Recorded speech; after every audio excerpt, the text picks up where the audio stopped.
Hey, what's up you guys? You're watching Team APS, and in today's video I'm going to be giving you 5 cool, easy to get decks for beginners. These decks are easy to get because they're budgety, they're easy to learn, and they're really fun. Each one kind of offers something new. They're great for, new players, younger players maybe, getting your younger sibling or younger friend, a new kid at locals, girlfriend maybe, I don't know, helping them learn how to play. They're all effective in their own way, but really just simple and straightforward to use. So here we go. Deck number 1 is Batlin Boxers. This is a really cool boxing themed deck, so they're focused on the battle phase, raising their own attack, not being able to be destroyed by battle, things like that. They're also warriors, so you can run 3 Rhoda and have a really easy, consistent deck. The cool part about it is that, it's a simple enough deck to play. They mostly focus on normal summons, but they have a few ways to special summon themselves, like from the grave, and they have like spells and traps to do that too. And it's cool for sort of learning the battle phase, learning how, raising your attack can let you swing over your opponent's monsters. Really cool concept. And also, I would say that it's neat because it does use the Xyz mechanic, so you won't be like playing something that's overly outdated. You can Xyz into their boss monsters. Their boss monsters are really strong. They protect themselves. It's just a good deck. It's straightforward and I like it. I think that it would be really appealing as a theme to like younger players, so give it a look. Next deck is Ultra Athletes. Similar to Batlin Boxers, but basically the way they work is that they're sort of offense-defense. So basically during your turn you summon the offensive ones and attack, and they have like offensive effects to like boost their attack or like hurt your opponent whenever they deal damage. And then during your opponent's turn, or well at the end of your turn, for your opponent's turn, you summon the big defensive guys, back blocker and like goalkeeper, and their names, or you can find out their names. They have high defense. They're kind of more about walling your opponent out, negating their effects, protecting your monsters. And so each turn you sort of swap between this offense-defense thing. It's a really cool concept that, in my opinion, actually works great for beginners because this deck can hold its own against a lot of decks that aren't like, Necroz or something. And it's cool because this is a really easy deck to get. Most of these monsters are commons and rares, and they're also all warriors. So, you've got Rhoda and you've got like Signing Deal and, things like that search your monsters. So it's consistent, it's potent, I like it. Next deck is the Hunter family. So the cool part about these guys is it's just a rank 4 spam deck, but it's probably one of the most simple ones. Basically you have Thunder Seahorse, it searches everything in your deck. And then you've got the Hunters, you just summon them, and then you summon another Hunter from your hand, you can overlay. It's really simple.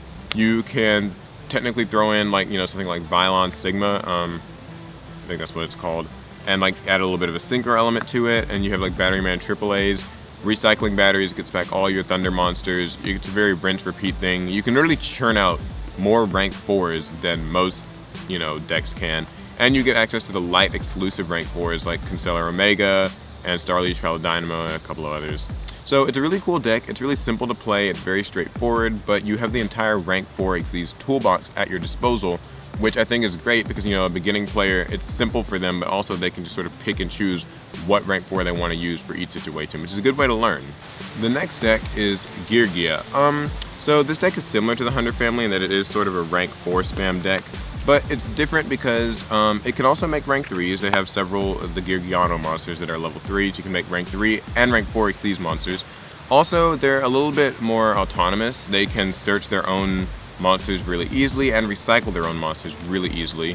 Geargia Armor helps with that. And also Geargia Get X, their boss monster, can search any machines you want.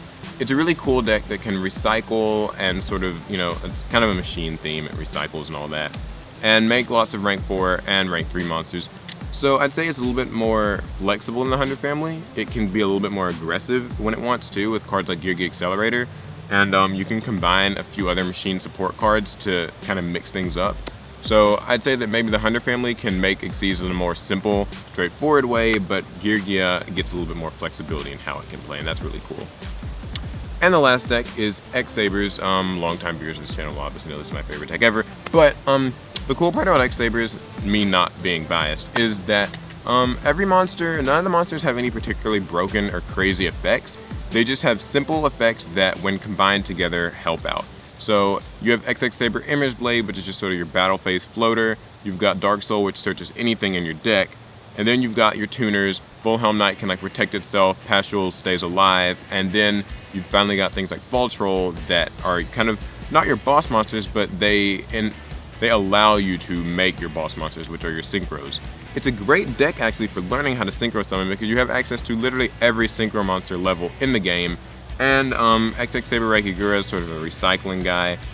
I like the deck because it's difficult to play at first, but not impossible. But the better you get at playing it, the more rewards you get. You have a very flexible extra deck, some very powerful synchros at your disposal, and it's just a good deck for learning, I think.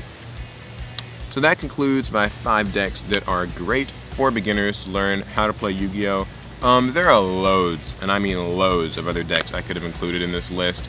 I mean, I was gonna say Wind-Ups are good, Yang Zings are pretty good, Mermails are pretty good. There are loads of things, I mean, but I just feel like these are all pretty affordable decks. These are pretty straightforward decks. Leave your other suggestions in the comments. I'd love to hear them. I mean, I feel like this is like a thread we can talk about forever, so, yeah, that's the video for today. Hope you guys liked it. Hope this helped you maybe decide on a deck to get your friends or your younger siblings or something into Yu-Gi-Oh! Significant others maybe. And yeah, so remember to leave the comments. Give it a thumbs up if you enjoyed. It really helps. It's more powerful than you know. And subscribe to my channel. And I will catch you guys later. See ya.